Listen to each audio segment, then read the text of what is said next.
राधे राधे। कैसे हैं आप सब? आप सभी का बहुत बहुत स्वागत है मेरो माधव चैनल पर।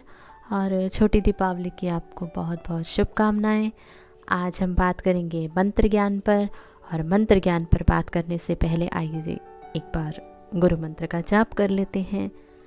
गुरुर्ब्रह्मा गुरुर्विष्णु गुरुर्देवो महेश्वरा गुरुर्साक्षात् परब्रह्मा तस्मै श्री गुरुवे नमः। तस्मै श्री गुरुवे नमः। तस्मै श्री गुरुवे नमः। तो गुरु चरणों में आज की चर्चा को समर्पित करते हुए मंत्र ज्ञान पर बात करते हैं। देखिए, मंत्र है क्या? मन जमा त्र, ठीक है, मन का ज्ञान होना, ठीक है। और करता क्या है मंत्र? मंत्र दिव्य सत्ता के साथ आपकी एकता को स्थापित कर देता है। कैसे करता है? देखिए, जो मंत्र है ना, मंत्र कैसा है कि शब्दों का एक व्यवस्थित समूह है जो कि है छोटा पर उसका अर्थ है बड़ा। जैसे कि हम बोलते हैं नमः शिवाय, तो नमः शिवाय में हमें शब्द दिख रहे हैं दो, नमः और शिवाय, ठीक है। पर जब हम इसका अर्थ निकालते हैं तो आता है कि भगवान शिव को मैं नमस्कार करता हूँ। तो अर्थ कितना बड़ा है, पर हम मंत्र में बोल रहे हैं नमः शिवाय। तो ऐसा होता है कि मंत्र छोटे होते हैं पर उनका जो अर्थ होता है वो बहुत बड़ा होता है। और मंत्र बहुत प्रकार के मंत्र होते हैं। हम आगे बात करेंगे कि कितने प्रकार के मंत्र होते हैं। अभी हम बात करते हैं कि मंत्र काम कैसे करता है। होता क्या है कि मंत्र में ऊर्जा समाहित होती है। ऊर्जा समझ रहे हैं कि शब्द, ठीक है, शब्द में अक्षर ब्रह्मा आपने अगर सुना होगा तो वो समाहित रहता है, ठीक है। जब ओम की ध्वनि हुई, ठीक है, ब्रह्मांड की रचना हुई, अगर आपने सुना होगा, तो उसी तरह से कैसे है कि मंत्र में उस प्रभु के नाम में वो प्रभु समाहित हैं, ठीक है।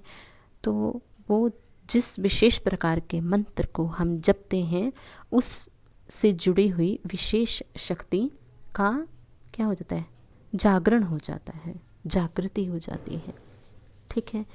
तो इस प्रकार से काम करते हैं। तो मंत्रों में समाहित शक्ति क्या है? वो ध्वनि जिससे तरंगे उत्पन्न होती हैं, ठीक है। अब देखिए, मंत्र साधारणतः हम चिंतन को भी मंत्र बोल देते हैं। जैसे कि कभी कभी बोलते हैं ना कि मुझे तो इस समस्या का हल मिल गया, तो वहाँ पर बोलते हैं मुझे तो मंत्र मिल गया कि इस समस्या से कैसे हमने उलझन से हमें बाहर निकलना है। तो इस प्रकार से भी बोलते हैं। अब ये तो है साधारणतः भाषा में जो हम बोलते हैं ना कि समस्या के समाधान को भी हम मंत्र बोल देते हैं। पर जब आप आध्यात्मिक मार्ग पर चल रहे हैं तो फिर मंत्र को हम क्या बोलेंगे? हमारी उस समस्या का समाधान जो हमारे अंतर में निहित हैं समस्याएं, उनका हमें समाधान बाहर से नहीं मिलता है। तो जो मंत्र हैं वो हमारी अंदर की उस समस्या का समाधान करते हैं, ठीक है। तो मंत्र क्या करते हैं? हमें विभिन्न आयाम पर ले जाते हैं। इस प्रकार से मंत्र हमारा मार्गदर्शन करते हैं। अब देखिए, मंत्र ज्ञान में मतलब आप समझ रहे हैं कि मंत्र होते बहुत प्रकार के हैं और हम किस तरह से जाप करते हैं उसके आधार पर भी मंत्र अलग अलग तरह के होते हैं। जैसे कि अगर हम देखें कि कितने प्रकार के होते हैं तो हम बोलते हैं वैदिक मंत्र हैं, तांत्रिक मंत्र हैं और शाबर मंत्र हैं, ठीक है। जो शाबर मंत्र होते हैं वो जल्दी से सिद्ध हो जाते हैं और जो तांत्रिक होते हैं वो थोड़ा सा समय लेते हैं और जो वैदिक होते हैं वो थोड़ी और देर में सिद्ध होते हैं। तो खैर ये तो प्रकार हैं। उसके बाद हैं कि हमारे जपने के आधार पर मंत्र कितने प्रकार के होते हैं।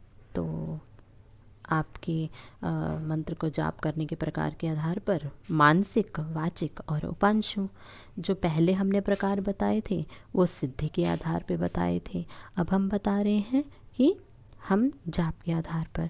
तो मानसिक कैसे होते हैं? बिना ध्वनि के जब हम जाप करते हैं।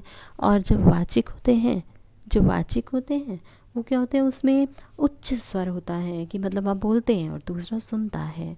और उपांशु या अपांशु जिसे बोलते हैं, तो उसमें क्या होता है, उसमें आपकी जीभ और होंठ हिलते हैं और केवल आपको स्वयं को अनुभव होता है कि आप जाप कर रहे हैं। ठीक है, अब आता है कि मंत्र का जाप करना कैसे है। देखिए, मंत्र का जाप करने से पहले आप इस बात का निर्धारण करें कि आप मंत्र जाप किस चीज़ की प्राप्ति के लिए कर रहे हैं। और जिस चीज़ की प्राप्ति के लिए कर रहे हैं उसके अंतर्गत उसके कुछ नियम हैं, तो उसी के अनुसार आपको मंत्र जाप करना होता है।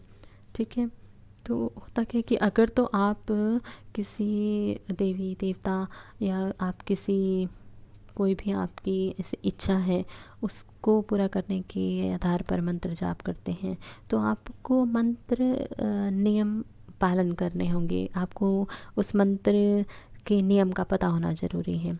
परंतु अगर आप गुरु प्रदत्त मंत्र को पढ़ रहे हैं और उसका जाप कर रहे हैं, तो फिर आपको आपने जहाँ से दीक्षा ली है वो गुरुदेव समझाएंगे आपको। ठीक है, साधारणतः देखिए क्या होता है कि मंत्र जाप के लिए आप शांत जगह का चुनाव करें और अपना आसन है वो खुद से आप निश्चित करें। और आप अपना जो आसन है, ऐसा नहीं ना कि आपने जिस आसन पर बैठकर आपने जाप किया उस आसन पर आकर कोई और भी बैठ रहा है। तो आप जब अपना ये जाप शुरू करें तब आप अपने आसन को भी अपने लिए ही रखें। ठीक है, और क्या है, आप संकल्प ले लें कि कितना करना है, और जितना आप संकल्प लें उसे आप पूरा भी करें। तो सोच समझ कर संकल्प लीजिए। ठीक है, उसके बाद आप माला पर जाप करिए। और माला में कैसे 108 मन के हों और मनकों के बीच में गांठ होनी चाहिए, क्योंकि आपको गिनने में सरलता रहेगी ना। माला को खुली ना रखें। ठीक है, माला को मतलब ढक कर जाप करना चाहिए, और माला नाभि के नीचे ना हो और नाक के ऊपर ना जाए। तो ये है माला पर जाप करने के नियम हैं। और कि आप कोशिश करिए कि आप दाएं हाथ से माला का जाप करें, शांत जगह का चुनाव करें, खुद का आसन निश्चित करें, माला खुली ना रखें, और माला 108 मनकों की हो, माला की मनकों के बीच में गांठ हो, संकल्प हो। तो ये सब मैंने फिर से आपको इसलिए दोहराया कि मैंने आपको ये बता दिया है कि मंत्र जाप को करते समय आपने किस विधि से करना है।